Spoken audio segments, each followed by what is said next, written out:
હિન્દુ ધર્મમાં દરેક મહિનામાં આવતી પૂનમની તિથિનું ખૂબ જ મહત્ત્વ છે. પૂર્ણિમાની તિથિ ચંદ્રને પ્રિય હોય છે અને આ દિવસે ચંદ્ર પૂર્ણ કદમાં હોય છે. હિન્દુ શાસ્ત્રો અનુસાર પૌષ પૂર્ણિમાના દિવસે સૂર્ય ભગવાનને દાન, સ્નાન અને અર્ઘ્ય અર્પણ કરવાનું વિશેષ મહત્ત્વ છે. પૌષ પૂર્ણિમાના દિવસે કાશી, પ્રયાગરાજ અને હરિદ્વારમાં ગંગા સ્નાનનું ઘણું જ મહત્ત્વ છે. જ્યોતિષ મુજબ શ્રી વિષ્ણુ હરિની ઉપાસના ઓમ વિષ્ણવે નમઃ, નમો ભગવતે વાસુદેવાય, શ્રી કૃષ્ણ શરણમ મમ ના મંત્ર જાપ કરવાથી માનસિક શાંતિમાં વધારો થશે. આ દિવસે નદીમાં સ્નાન અને સૂર્યદેવને અર્ઘ્ય ચડાવવાનું વિશેષ મહત્ત્વ છે. પૌષ માસની પૂનમના દિવસે ગંગા સ્નાનનું પણ ખૂબ જ મહત્ત્વ હોય છે.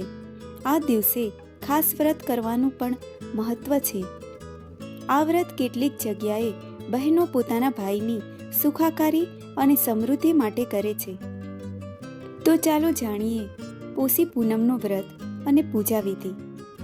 પોષી પૂનમમાં દિવસે સવારે સૂર્યોદય પહેલાં જાગી અને સ્નાનાદિ કર્મ કરી સ્વચ્છ કપડાં પહેરવા. શક્ય હોય તો પવિત્ર નદી અથવા કુંડમાં સ્નાન કરી સૂર્યદેવને અર્ઘ્ય ચડાવી અને વ્રત અને ઉપવાસ કરવાનો સંકલ્પ કરવો. સ્નાન કર્યા બાદ મંદિરમાં બેસી સૂર્ય મંત્રનો જાપ કરી અને સૂર્ય ભગવાનની આરાધના કરવાની. આ દિવસે ઉપવાસ અથવા ફળાહાર કરવો અને કોઈ યોગ્ય પાત્રને દાન, દક્ષિણા આપવા અથવા તો એક બ્રાહ્મણને ભોજન કરાવી યથાશક્તિ દાન આપવું. આ દિવસે ખાસ કરીને તલ અને ગોળ દાનમાં આપવા ઉત્તમ માનવામાં આવે છે. પોષી પૂનમ ગુજરાતમાં એક અદકેરું મહત્ત્વ ધરાવે છે અને એ દિવસે પરિવારની દીકરી તેના વહાલા ભાઈ માટે આખો દિવસ ઉપવાસ કરે છે. ભાઈના જીવનની સુખ, તંદુરસ્તી અને મંગલ જીવનની પ્રાર્થના કરે છે.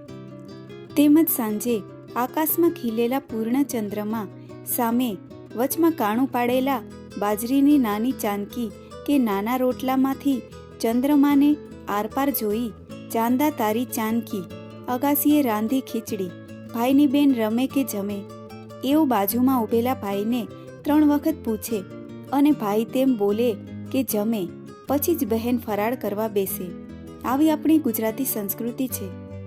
પોષ મહિનાની પૂનમડી અગાસીએ રાંધી ખીર વહાલા, જમશે માની દીકરીને પીરસે બેનીનો વીર વહાલા.